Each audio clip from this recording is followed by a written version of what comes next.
VPS Custom's coverage of CES 2018 in Las Vegas is brought to you by Enermax and CableMod. Thank you to them for making our trip possible. Check out their links in the video description and make sure you're subscribed to the channel for all the latest hardware news from the year's biggest electronics expo.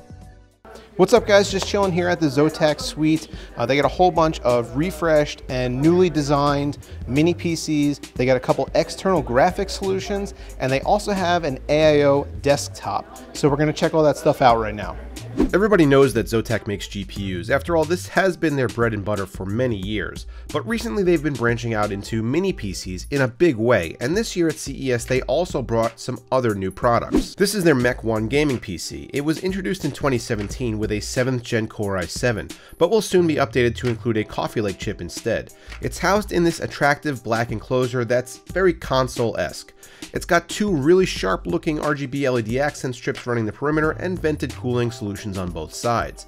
Available with a GTX 1060, 1070 Ti, or 1080, 16 gigs of 2400 speed DDR4, and over a terabyte of storage including a 240 gig NVMe boot drive, the Mech 1 is a great option for gamers who just want to plug in and go. It even comes bundled with Zotac's own gaming mouse and mechanical keyboard, and even though you won't be getting Cherry MX here, the keys have a very familiar blue switch feel.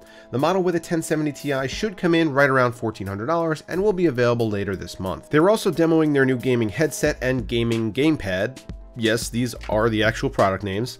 The headset uses 50mm drivers and delivers 7.1 virtual surround sound, and the gamepad is Bluetooth enabled and works with PC, Android, and a Nintendo Switch. Zotac also brought the Thunderbolt 3 box to CES. It sports a 550-watt PSU and supports a 12-inch GPU up to 2 slots. The design is very sleek, and the silver-finished aluminum housing and white front panel was made to blend into a professional setting. The amp box is also Thunderbolt 3 based, but is made for mini GPUs up to 9 inches. It does have some more gamery features to it, like Spectra RGB lighting and a more aggressive-looking front panel, but the power supply is a little smaller at 450 watts. Zotac's semi-secret project is this partnership with LG, a 34-inch curved panel with one of Zotac's mini PCs built into the housing. Not too many details available yet on this bad boy, as it's still pretty hush-hush, and they wouldn't let me play around with it to get you guys the scoop, but they did show off some cool side-by-side picture modes using additional display inputs. You could also see that the whole thing isn't really any bigger than just a monitor by itself. And then I went over to the other side of the room, which was flooded with mini PCs. Starting off with the Magnus series, which are fully featured tiny gaming powerhouses with GTX 1080s, 1070 Ti's or 1070s, and Core i7s or Ryzen CPUs, and ranging all the way down to literally the smallest PC I've ever seen, the Pico Pi226, which has applications running storefront signage. If you have the need for a small form factor system, Zotac likely has something for you.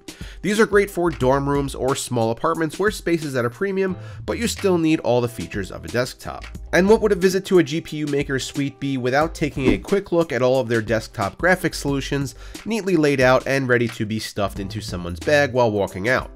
Unluckily for me, they were kind of watching me like a hawk, so I only managed to steal a Zotac zip-up and a flash drive. But they did throw a party 2 nights later, and I managed to snag something pretty sweet in a raffle. Stay tuned to the channel because we'll be taking a closer look at what I took home from Vegas in an upcoming video. Meanwhile, here are some pretty cool looking mods that Zotac had on display. The Destiny 2 art project looking craziness was done by Ron Lee Christensen, and the yellow 570X was worked up by Bob and Rod of DS Mods.